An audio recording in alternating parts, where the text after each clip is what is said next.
പ്രിയപ്പെട്ട കുഞ്ഞുങ്ങളെ, സഹോദരി സഹോദരന്മാരെ, സംസ്ഥാനത്ത് ഒട്ടാകെയുള്ള 30 സ്മാർട്ട് അംഗൻവാടികളുടെ ഉദ്ഘാടനമാണ് നടക്കുന്നത്.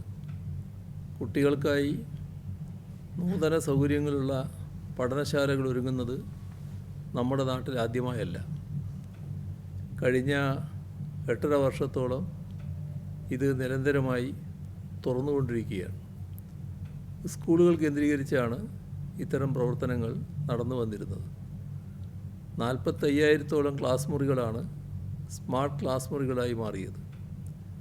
സ്കൂൾ പഠനകാലത്തേക്ക് കടക്കുന്നതിന് മുൻപുള്ള കുട്ടികളുടെ സ്വഭാവ രൂപീകരണത്തിൽ സുപ്രധാന പങ്ക് വഹിക്കുന്നവയാണ് നമ്മുടെ അംഗൻവാടികൾ.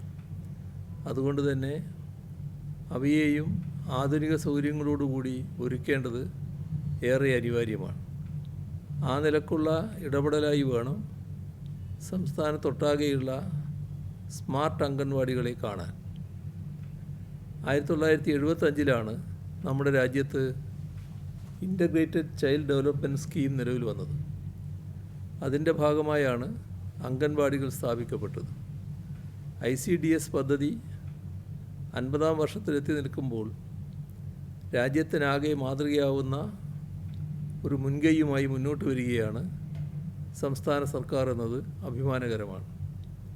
കുട്ടികളെ താജ്യഗ്രാഹ്യ വിവേചന ബോധത്തോടെ വളർത്തിയെടുക്കേണ്ടത് ഏറെ അനിവാര്യമാണ്. എന്നാൽ മാത്രമേ നമ്മുടെ സമൂഹം പുരോഗമനോന്മുഖമായി മുന്നേറുകയുള്ളൂ. അത് മനസ്സിൽ വെച്ച് പ്രവർത്തിക്കാൻ നാം ഓരോരുത്തരും തയ്യാറാകണം. പ്രത്യേകിച്ച് അവരുടെ വ്യക്തിത്വ രൂപീകരണത്തിൽ വലിയ പങ്കുവഹിക്കുന്ന അംഗൻവാടി വിദ്യാലയ പ്രവർത്തകർ.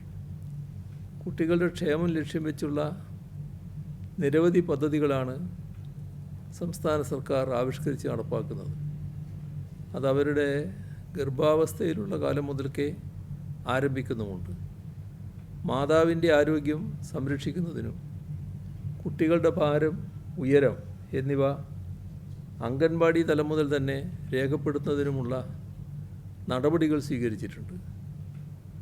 കഴിഞ്ഞ ജൂലൈ മാസത്തിലാണ് മുണ്ടക്കൈ ചൂരൽമല മേഖലയിൽ ദുരന്തമുണ്ടായത്. നമുക്കെല്ലാവർക്കും വലിയ വേദനയുണ്ടാക്കിയ ദുരന്തമാണത്. ആ ദുരന്തങ്ങളിൽ വലിയ നാശനഷ്ടമുണ്ടായി. അവിടുത്തെ കുട്ടികളുടെ വിദ്യാഭ്യാസം ഉറപ്പാക്കുന്നതിന് സംസ്ഥാന സർക്കാർ മുഖ്യ പ്രാധാന്യമാണ് നൽകിയത്. ഇതിനു പുറമെ മാതാപിതാക്കൾ നഷ്ടപ്പെട്ട കുട്ടികൾക്ക് 5 ലക്ഷം രൂപ ധനസഹായമായും 4,000 രൂപ പ്രതിമാസ ധനസഹായമായും അനുവദിച്ചിട്ടുണ്ട്. ഈ മാതൃക കോവിഡ് മഹാമാരിയുടെ കാലത്തും നമ്മൾ പിന്തുടർന്നതാണ്. അന്ന് കോവിഡ് ബാധിച്ച് മാതാപിതാക്കൾ മരണപ്പെട്ട കുട്ടികളുടെ സംരക്ഷണം ഉറപ്പാക്കാനായി പ്രത്യേകം ധനസഹായം ഏർപ്പെടുത്തിയിരുന്നു. ഓരോ കുട്ടിക്കും 3 ലക്ഷം രൂപയാണ് അന്ന് നമ്മൾ നൽകിയത്. 2,000 രൂപ പ്രതിമാസ ധനസഹായമായി നൽകി വരുന്നുണ്ട്. കുട്ടികൾക്കായുള്ള ചൈൽഡ് ഹെൽപ്പ് ലൈനുകളും വിഷമതി അനുഭവിക്കുന്ന കുട്ടികൾക്ക് അടിയന്തര ധനസഹായം ലഭ്യമാക്കുന്നതിനായി ബാലനിധിയും പ്രവർത്തിച്ചു വരുന്നുണ്ട്. ഇതെല്ലാം തന്നെ കുട്ടികളുടെ ക്ഷേമത്തിന് സർക്കാർ എത്രമാത്രം പ്രാധാന്യമാണ് നൽകുന്നത് എന്ന് വ്യക്തമാക്കുന്നതാണ്. ഇന്ന് സംസ്ഥാനത്തൊട്ടാകെ 33,000-ലധികം അംഗൻവാടികൾ പ്രവർത്തിക്കുന്നുണ്ട്. ഇവയിൽ 7,144 എണ്ണം വാടക കെട്ടിടങ്ങളിലാണ്.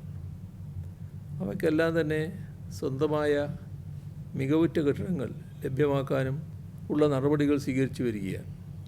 നിലവിൽ 58 കോടി രൂപ ഇതിനായി നീക്കിവെച്ചിട്ടുണ്ട്. 200ഓളം അംഗൻവാടികളുടെ നിർമ്മാണ പ്രവർത്തനങ്ങൾ നടന്നു വരികയാണ്. ഇതിൻ്റെ എല്ലാം ഭാഗമായാണ് ഇന്നത്തെ ഈ ഉദ്ഘാടനവും നടക്കുന്നത്. ഈ അവസരത്തിൽ ഒരു കാര്യം കൂടി സൂചിപ്പിക്കുകയാണ്. അംഗൻവാടികൾ കേവലം കുട്ടികളെ പരിചരിക്കുന്ന സ്ഥാപനങ്ങൾ മാത്രമല്ല, അവ യഥാർത്ഥത്തിൽ ക്ഷേമ മേഖലയിൽ പ്രവർത്തിക്കുന്ന സ്ഥാപനങ്ങൾ കൂടിയാണ്. സമൂഹത്തിൻ്റെ പല പാർശ്വവൽകൃത വിഭാഗങ്ങളിൽപ്പെട്ടവർക്കും ഉപജീവനം നൽകുന്ന കേന്ദ്രങ്ങളാണവ. അവരിൽ 95% സ്ത്രീകളാണ്. അതുകൊണ്ടാണ് അവ ക്ഷേമമേഖലയിൽ പ്രവർത്തിക്കുന്ന സ്ഥാപനങ്ങളാണ് എന്ന് പറഞ്ഞത്. ആശാപ്രവർത്തകർ, അംഗൻവാടി വർക്കർമാർ, സ്കൂൾ ഉച്ചഭക്ഷണ തൊഴിലാളികൾ എന്നിങ്ങനെയുള്ളവർ ചില പരാധീനതകൾ നേരിടുന്നതായി ചൂണ്ടിക്കാണിക്കപ്പെടുന്നുണ്ട്. ഇതിൻ്റെ കുറ്റം സംസ്ഥാന സർക്കാരിന് മേൽ ചാർത്താൻ ചില ശ്രമങ്ങൾ ഉണ്ടാവുകയാണ്. ഇവയെല്ലാം തന്നെ കേന്ദ്ര സർക്കാരിൻ്റെ അധീനതയിലുള്ള സ്കീം തൊഴിലുകളാണ്. എന്നാൽ ഇവരെയൊന്നും പലപ്പോഴും തൊഴിലാളികളായി അംഗീകരിക്കാൻ പോലും കേന്ദ്ര സർക്കാർ തയ്യാറായിട്ടില്ല. ICDSൻ്റെ ഭാഗമായുള്ള നിങ്ങളോട് അതിനെക്കുറിച്ച് കൂടുതൽ വിശദീകരിക്കേണ്ടതില്ല. എന്നാലും കേന്ദ്രവും കേരളവും സ്വീകരിക്കുന്ന സമീപനങ്ങളിലെ വ്യത്യാസം നിങ്ങൾ തിരിച്ചറിയുക തന്നെ വേണം. അംഗൻവാടി വർക്കർമാർക്ക് 4500 രൂപയും ഹെൽപ്പർമാർക്ക് 2250 രൂപയുമാണ് കേന്ദ്ര സർക്കാർ നൽകുന്നത്. എന്നാൽ കേരളം നൽകുന്നതോ 8500 രൂപയും 6750 രൂപയും. കേന്ദ്രം നൽകുന്ന തുകയ്ക്ക് പുറമെ അധികം ഫണ്ട് വകയിരുത്തിയാണ് സംസ്ഥാനം ഈ തുക ലഭ്യമാക്കുന്നത്. സ്കൂൾ ഉച്ചഭക്ഷണ തൊഴിലാളികളുടെ കാര്യത്തിലും കേന്ദ്രവും കേരളവും തമ്മിലുള്ള വ്യത്യാസം ദൃശ്യമാണ്. കേന്ദ്ര സർക്കാർ നിശ്ചയിച്ചിരിക്കുന്ന പ്രതിമാസ വേതനം 1000 രൂപ മാത്രമാണ്. കേരളം നൽകുന്നതാകട്ടെ പ്രതിദിനം 600 മുതൽ 675 രൂപ വരെയും. കേന്ദ്രം നൽകുന്നതിനേക്കാൾ പണം ചെലവഴിച്ചുകൊണ്ടാണ് നമ്മുടെ സംസ്ഥാനം കുട്ടികളുടെ ആരോഗ്യവും ക്ഷേമവും ഉറപ്പാക്കുന്ന ഇത്തരം ഇടപെടലുകൾ നടത്തുന്നത് എന്നിരിക്കെ സംസ്ഥാന സർക്കാരിനെ മോശമായി കാണിക്കാൻ ചില കുത്സിത ശ്രമങ്ങൾ ഉണ്ടാകുന്നതുകൊണ്ടാണ് ഇത് വ്യക്തമാക്കിയത്.